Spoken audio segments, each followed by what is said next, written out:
Hello everyone, welcome to the official YouTube channel of Duti Institute. তো third same আমাদের শেষ, এবার যাত্রা শুরু ফোর্থ সেমের। তো ফোর্থ সেমের যাত্রা শুরু করার সাথে সাথে দুতি ইনস্টিটিউটও যাত্রা শুরু করলো। কিসে? সেমিস্টারে। দুতি ইনস্টিটিউট অলরেডি 2 বছর আগেই যাত্রা শুরু করে ফেলেছে। কোথায় যাত্রা শুরু করেছে? জেনপাসে, ঠিক আছে? এবং সেই জেনপাসে যাত্রার কিন্তু জয়ও হয়েছে। তার সাথে সাথে এবার আমরা শুরু করছি সেমিস্টার, ক্লাস 12 সেমিস্টার 4। এই ফোর্থ সেমিস্টারে আমরা কি করব? আমরা ইউটিউবের ওপরে সম্পূর্ণ ফ্রি অফ কস্টে ফিজিক্স, কেমিস্ট্রি, বায়োলজি এবং ইংলিশ, কোন কোন সাবজেক্ট? ফিজিক্স, কেমিস্ট্রি, বায়োলজি এবং ইংলিশ, এর উপরে সম্পূর্ণ ফোর্থ সেম করানো হবে এবং সম্পূর্ণ ফ্রি অফ কস্টে। এরকম কোনো ভাবার ব্যাপার নেই যে একটা দুটো ভিডিও করে শেষ হয়ে যাবে, না, টোটাল কোর্স কমপ্লিট করানো হবে উইথ টোটাল ডেডিকেশন। এরকম কোনো টপিক বাদ দেওয়া হবে না যেটা সিলেবাসে আছে। সিলেবাসে যেটা আছে সেটা ধরে ধরে প্রত্যেকটা টপিক, যে 4টা সাবজেক্ট বললাম, সেই 4টা সাবজেক্টে কমপ্লিট করা হবে, ঠিক আছে?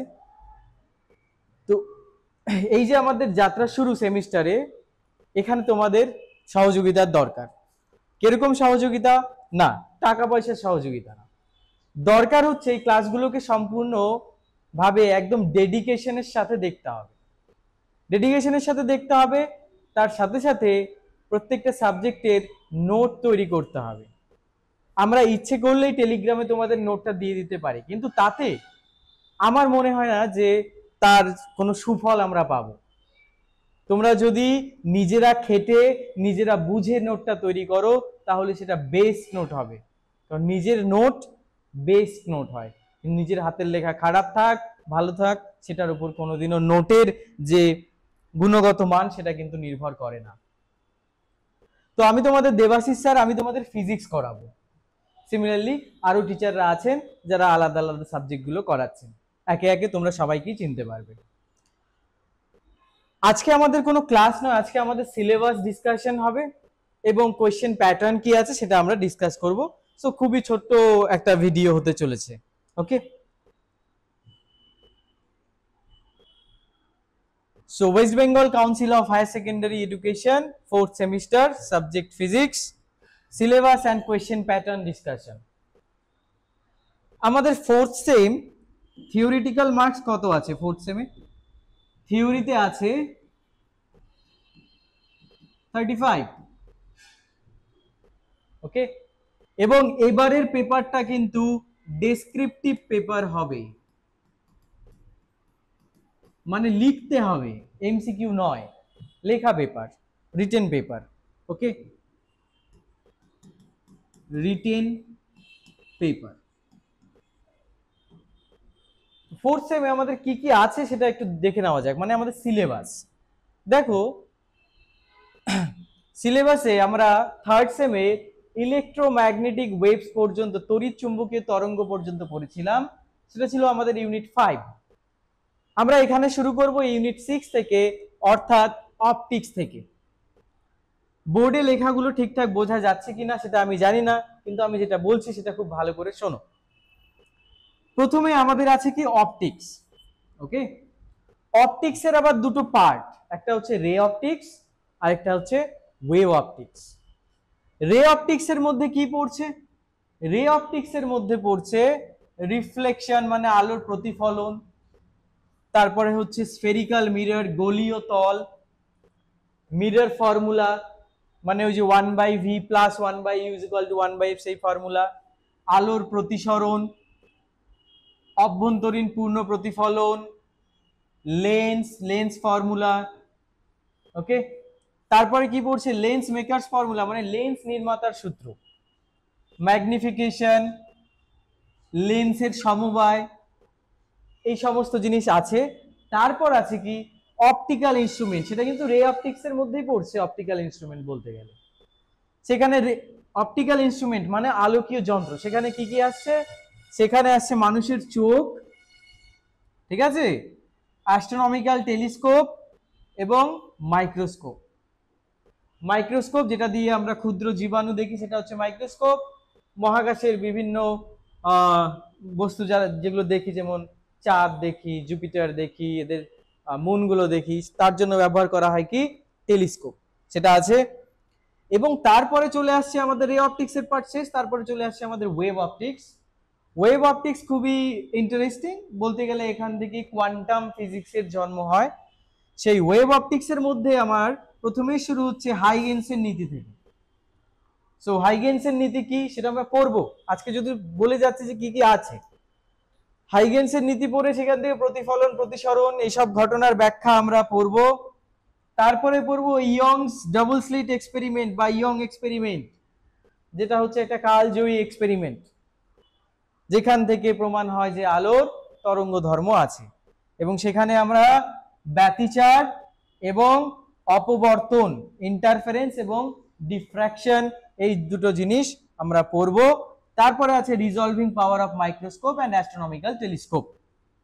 ওকে, তো এই টোটাল অপটিক্স এটা হচ্ছে সব থেকে বড় ইউনিট।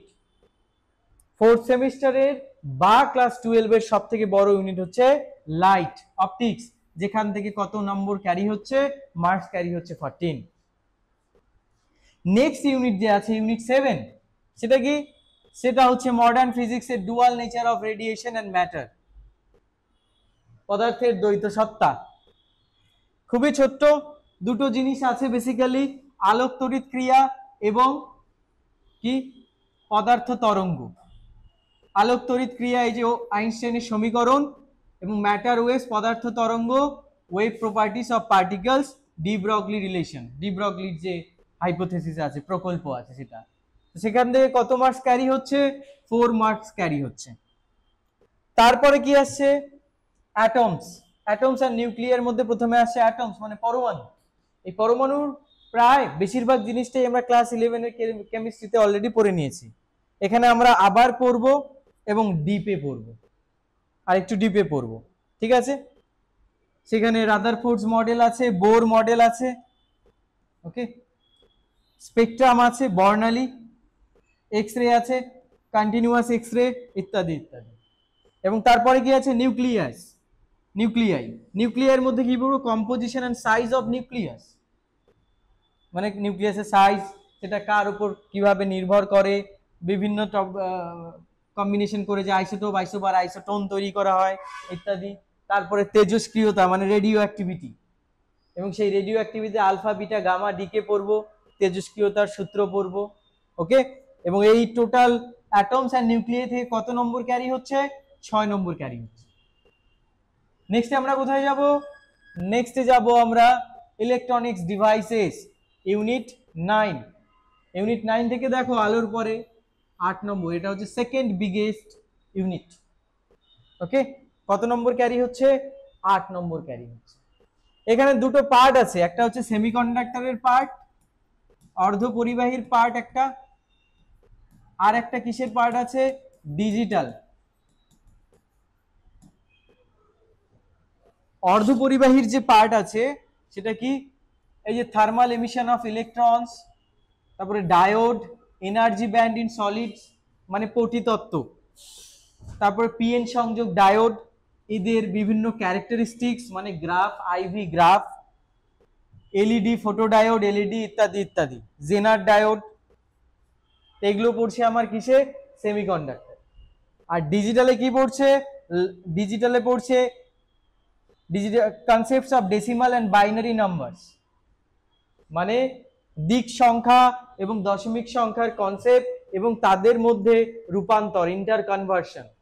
বাইনারিতে দেওয়া আছে ডেসিমাল করতে বলবে, বা ডেসিমালে দেওয়া আছে বাইনারি করতে বলবে, কিভাবে করব দেখব।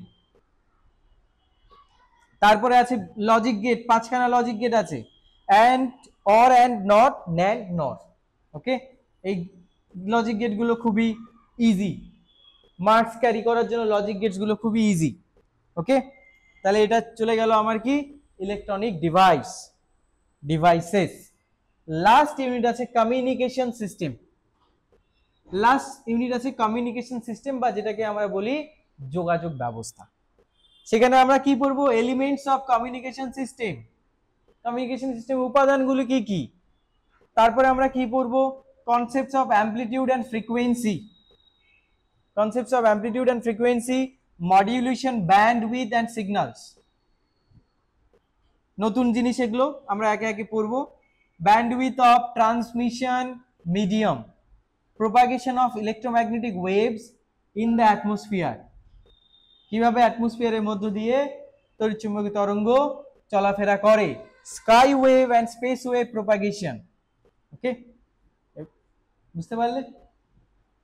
কোয়ালিটেটিভ অনলি, মানে অনলি থিওরিটিক্যাল, সেখানে নিউমেরিক্যালের কিন্তু কোনো ব্যাপার নেই। তাহলে এটা হচ্ছে আমার সিলেবাস।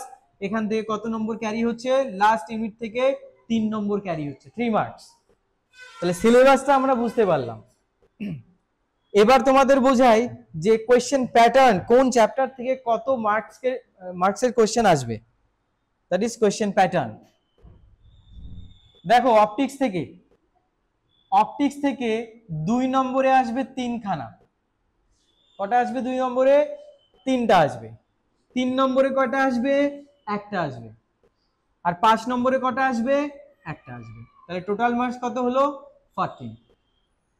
অপটিক্স থেকে 2 নম্বরে 3 খানা আসবে, 3 নম্বরে 1টি আসবে, 5 নম্বরের 1টি আসবে, 14।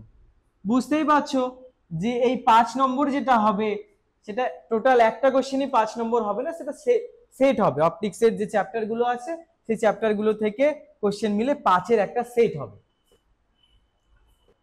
নেক্সট হচ্ছে ডুয়াল নেচার অফ ম্যাটার, মানে হচ্ছে তোমার ওই আইনস্টাইনের ফটো ইলেকট্রিক ইকুয়েশন এবং ডি ব্রগলি হাইপোথেসিস, সেখান থেকে 2 নম্বরের 2টো আসবে। এই হয়ে গেল আমার 4। তার মানে বুঝতেই পারছো, একটা আইনস্টাইনের ফটো ইলেকট্রিক ইকুয়েশন থেকে আসবে, আর একটা থেকে আসবে, ডি ব্রগলি থেকে আসবে। সোজা সাপটা হিসাব। অ্যাটমিক নিউক্লিয়াই, সেখানে কি আসবে? 3 নম্বরে কোশ্চেন আসবে 2টো। তার মানে এখান থেকে ডেরিভেশন আসবে অ্যাটমিক নিউক্লিয়াই থেকে। কি ডেরিভেশন আসবে, কতটা আসবে, সব বলে দিব, অত চিন্তা করার কারণ নেই। ওকে, তাহলে এখানে কত হচ্ছে? 6 নম্বর। তারপরে কি হচ্ছে? ইলেকট্রনিক্স ডিভাইস, যেখানে 8 নম্বর আছে, 3 নম্বরের একটা আছে আর 5-এর একটা সেট হবে। তাহলে কত হয়ে গেল? 8 নম্বর। 3 নম্বরে একটা কোশ্চেন, 5-এর একটা সেট। তাহলে 5-এর সেট কিন্তু 2টো চ্যাপ্টার থেকেই আসছে, একটা হচ্ছে অপটিক্স আর একটা হচ্ছে ইলেকট্রনিক্স ডিভাইসেস। বোঝা গেল? লাস্ট ইউনিট হচ্ছে কমিউনিকেশন সিস্টেম। সেখানে দেখো 3 নম্বরে একটা আসবে, এটাই শুরু এটাই শেষ। টোটাল মার্কস কত? 3। তাহলে আমি যদি এখানে টোটাল মার্কস ক্যালকুলেট করি তাহলে কত দেখতে পাচ্ছি? 35 মার্কস টোটাল। তার মধ্যে 5 মার্কসের যে সেট, এখান থেকে কটা আসবে? 2টো সেট আসবে, 10। 3 মার্কসের কত আসবে? 15। 2 মার্কসের কত আসবে? 10। তাহলে 2 মার্কস কোশ্চেন কত ওয়েটেজ থাকবে? 10 নম্বর। 3 মার্কস কোশ্চেনে ওয়েটেজ থাকবে 15 নম্বর, আর 5 মার্কসের থাকবে হচ্ছে 10। এই হলো আমার 10, 15, 25, 10, 35। তাহলে সিলেবাস এবং কোশ্চেন প্যাটার্ন তোমরা জেনে গেলে। তাহলে নেক্সট স্টেপ হচ্ছে পেন পেপার নিয়ে যুদ্ধের জন্য প্রস্তুত হওয়া। নেক্সট ক্লাস হবে আলোর প্রতিফলন থেকে আমি শুরু করছি। প্রত্যেকটি ক্লাস ইম্পর্টেন্ট, প্রত্যেকটি ক্লাসের কিন্তু নোট বানাতে হবে, ঠিক আছে? এবং আমি শুধু এরকমটাই না যে শুধু থিওরি পড়িয়ে যাব, না, আমি তার সঙ্গে সঙ্গে প্রবলেমও প্র্যাকটিস করাবো। যাই হোক, এখন বললে বুঝবে না, প্রথম ক্লাসটা করো, আশা করি সব বুঝে যাবে ক্লাসের প্যাটার্ন। ওকে, সো যাদের ডেডিকেশন 100%, তারা এদিক ওদিক ঘোরাঘুরি না করে একদম আমাদের সাথে থাকো এবং এই সাবজেক্টগুলোকে নিজের মতো করে তৈরি করে ফেলো। Thank you.